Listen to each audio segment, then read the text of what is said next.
You're doing everything right. You have the talent. You're putting in the work. But no matter what you do, your business isn't growing. But the harder you try, the more stuck you feel. And most people think the answer is to get better at what they do.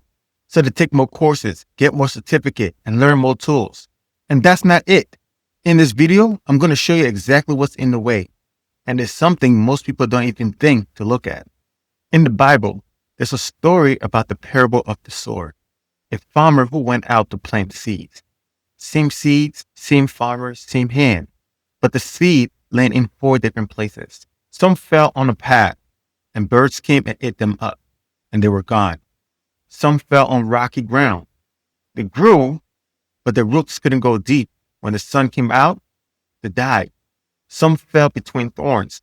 The thorns choked them out. And lastly, some fell on good soil. Those ones, they grew, they produced, and then they multiplied. Same seed every time. But the only thing that changed were the environment. Your skill is your seed, and there's nothing wrong with your seed. Most time, when people hear this story, they think of themselves as the soil because God gave out the message. And now as the soil, they're supposed to receive it. And if they make themselves into the other type of soil, the message is never planted. You got to take a step back and put yourself in the message giver position. You are giving out a message. You are giving out an offer. And now your offer needs to land on the right soil. And your client is the soil. So you cannot just give your offer to any kind of soil because then they wouldn't receive it correctly. You got to find the right soil that grows your kind of offer. Now, if you focus on the seed, which is your skill, then you end up trying to change the seed or what's in it, but you still got to plant it in the right place. So you can do whatever you want to the seed, but if you plant it in the wrong soil, it will never grow. Now, instead of growing fruits, you have this premium seed that has all these features in it that can't grow anything. And at the end of the day, you end up blaming yourself when in reality, it's because of the soil you put your seed in. Now, let me take this even further. Think about rice. We all eat rice, but where does rice grow? Rice grows in swamplands. It needs to be flooded. It needs mud. That's where rice thrives. Now take that rice seed, good seed, healthy seed, and put it in the middle of a desert. What happened to it? The seed dies. Not because the seed was bad, and not because the sun was hot. The sun just doing what the sun does. It dies because it was in the wrong environment. Now a cactus would love that environment. It would thrive there. But the rice, it doesn't belong there. It's not broken. It's just planted in the wrong place. Most of you are rice trying to grow in a desert. But that's the problem.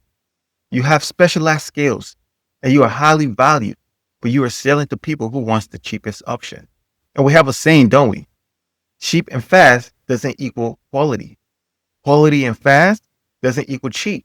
And we laugh about this, but here's the thing. You're taking your swamp energy and bringing it into the desert environment. And no matter how many times you water it, no matter how many times you add value to it, it will still feel stuck. Now you have clients who wants quick turnaround, expect late nights, demand your time, tell you what to do, and want you to be cheap. See, that's the desert, and rice don't belong there. So if the problem is the soil, then what does the right soil look like? The right soil is a specific person who has a specific problem that needs a specific result that you bring. Not everybody, not anyone who will pay. When you know that person, when you know their struggles, their problem, what keep them up at night, now you know where to plant. You're not just throwing seeds everywhere, hoping something's grow. Now you found your swamp. Now what happens if you do throw it everywhere? Some will land on a path. And those are the people who saw your message, who saw your content, who walk right past it because they can't tell if it's for them. And some will land on rocks. And those are the people who showed interest but walk away because there was no depth in connection. Some will land on thorns. And those are the people who will hire you but then choke you out with unrealistic expectations. Low pay, late nights, time demand, you name it. And once in a while, One of your seed may land on good soil and then everything works. But that's random. That's luck. But when you choose your soil, when you get specific about who you serve, you stop relying on luck and start planting with purpose. Now, finding the soil isn't enough. You have to prepare it. The farmer doesn't just throw a seed on the ground and walk away. He cultivates the land, cultivate the soil. In business, preparing the soil means three things. First, your positioning. That is your soil itself. You have to know who you are planting for. Who are your specific client? What do they need? If you don't know that, you're just throwing soil into the wind. Second, your message. That's the fertilizer. Without the fertilizer, nothing reaches the seed. Your message is how you speak to that specific person so they can hear you and say, that's exactly what I need. If your message is about the process instead of their result, the fertilizer never reaches the plant. And third, it's your value. That's the water. You have to understand what your service is worth to that specific person. And you have to water consistently. Not once, not when you feel like it, consistently. Now there you have it. Positioning, message, value. Soil, fertilizer, water. That's what makes the seeds grow. And here's the thing. Most people I talk to are missing their soil. They want to be anywhere and everywhere. They want to sell to everybody. But when you do that, that's when your seed end up landing on the rocks. They end up landing in the thorns. They end up landing on the path. And now you spend more time marketing, thinking about what to do next, adding more to your business, adding more to your features, hoping that it will add value to you. When all it takes is for you to find your soil, for you to find where you belong, and then you will prosper, and then you'll be fruitful. But what if you do have your soil? Some people do have their soil, but they're missing the fertilizer. They don't have the words to say to bring the clients to them, or the things to do that builds authority, that makes the clients know that they are the expert in this field. And what does that tell the clients? It tells the clients that they don't know anything about them. They haven't studied the client long enough. And lastly, some may have the soil and they may have the fertilizer, but they don't have the water. They understand the clients, they understand the message, but they don't understand the value. They don't understand what they're worth.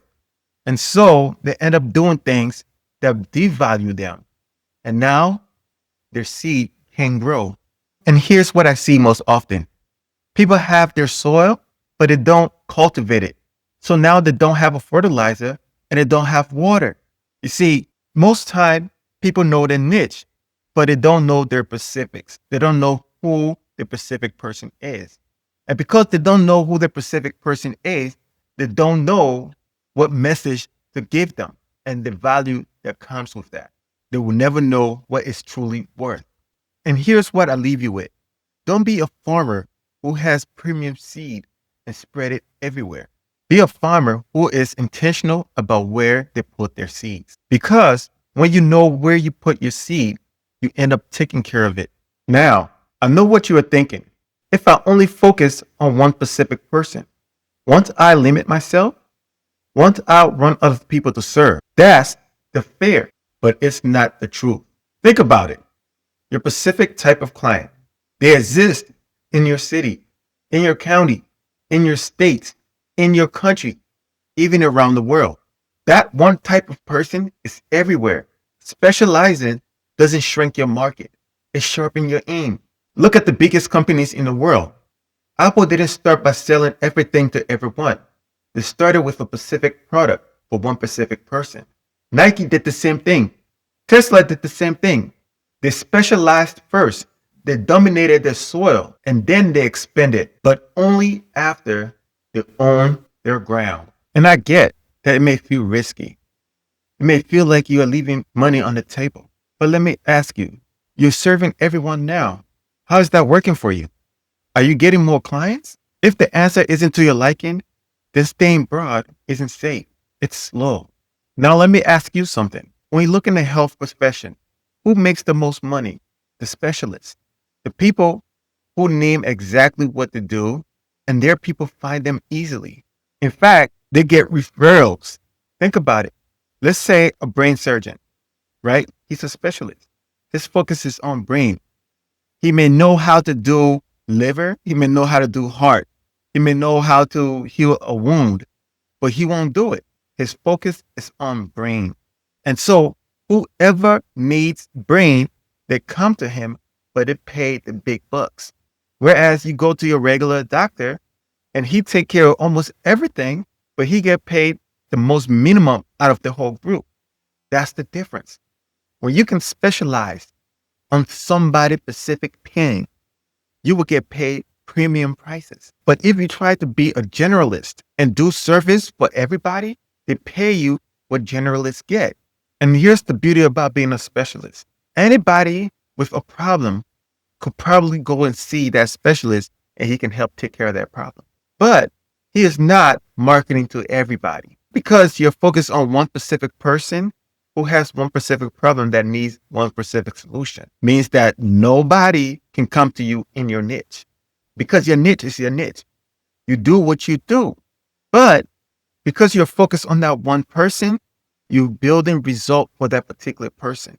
And now whoever see that, oh, you do this specific work for that specific person, but I need it too, they end up coming to you. So if you have been planting and nothing's been growing, it's not the seed. The seed is good. Your skills are real. Your experience is real. The results are real. You just have to find your soil. And once you prepare with the right positioning and you feed it with the right message and you water it with the right value, it grows. And once it starts growing, it doesn't stop. You didn't come this far just to keep planting in the desert. Find your swamp. And I know you have been working hard. You have a solid seed. You have been cultivating it. You have been watering it, but you had it in a desert. And because it hasn't been growing, the first thing that came to your mind was to modify it. But what you have to realize is the seed was never the problem. Your skill is not the problem. Your experience is not the problem. The result that you bring to your clients, that's not the problem. In nature, everything knows where it belongs. Plants know where they belong. Animals know where they belong. The rice know that it needs swamp. The cactus know that it needs the desert. It's time for you to find where you belong. And as soon as you do that, your harvest will be waiting. So, if you're ready to find your soil, here's what I want you to do. Ask yourself 3 things. Who is the one person I can help the most? What is their specific problem? What result can I bring to them? Not your process, the result. And if you want to learn the full framework I use and teach the people I work with, come to my master class. It happens every Thursday. The link is below. Thank you for watching. Your seed is good. Go find your soil, like and subscribe. I'll keep making more like this.